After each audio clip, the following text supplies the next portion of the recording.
Hi, I'm Scott for ediblemusic.com. Mixing with saturation might be something that you're hesitant about at first because our impulse when we're recording is to retain the sound of what we've captured. If you've got a nice guitar sound or a nice clean vocal recording, you might worry that adding saturation will have a destructive effect on it.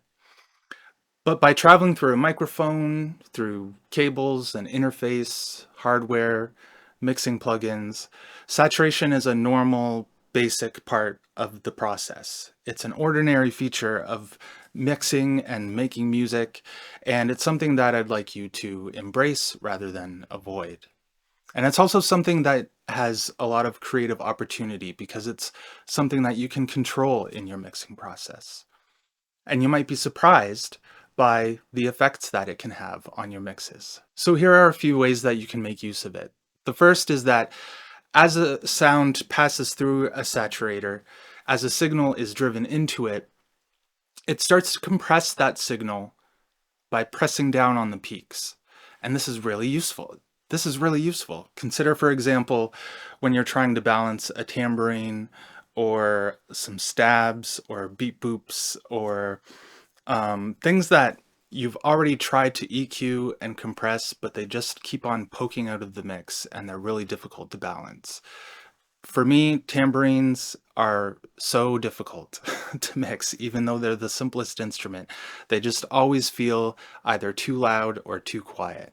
Saturation, by reducing the peaks of the instrument, helps you to balance it among the rest of the arrangement. Add some saturation, and that sharpness will kind of be shaved off a little bit, and those peaks poking out will be lessened, so that you'll be able to balance that instrument much more easily among the rest of the arrangement.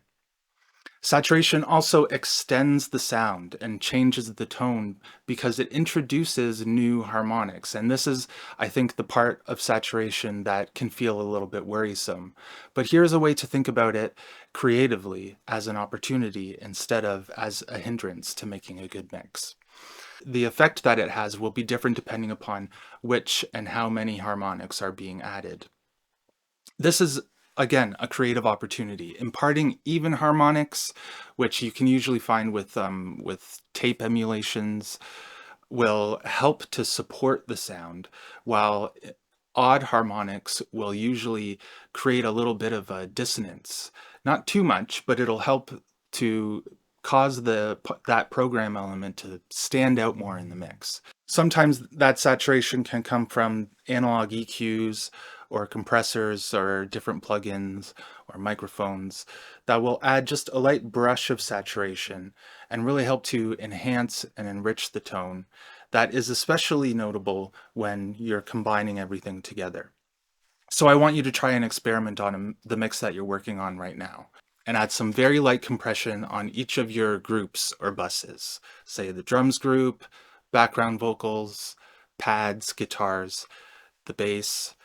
Add, add some saturation to each of those. As you're adding them one at a time, the saturation might be so light that you don't even particularly notice the influence that it has on the sound. But when they're all combined together, especially when you're adding a little bit of different saturation all over the place, the program elements will start to combine and they'll have a greater sense of fullness and richness and cohesion. And at the same time, it helps to give some clarity to the mix by adding those frequencies that extend the tone. Add very slight saturation to each group, and I mean very slight, like an amount that almost makes you question whether it's having an effect on it at all. But then compare the mix without all these saturation plugins and with them, and I think you'll notice a difference, and I think you'll like the difference that you notice. The result you'll find will show you that saturation has a bit of a different effect on the sound of things than does EQ or compression on their own. And it's really a powerful tool, and it's an exciting one because you are able to control and guide the tone of the mix with a saturation. And of course, you can get really fun with saturation. Now that you know the benefits of compression and extension that saturation performs, you can try driving a sound very heavily into saturation and then purposefully transform the sound to make it something completely different.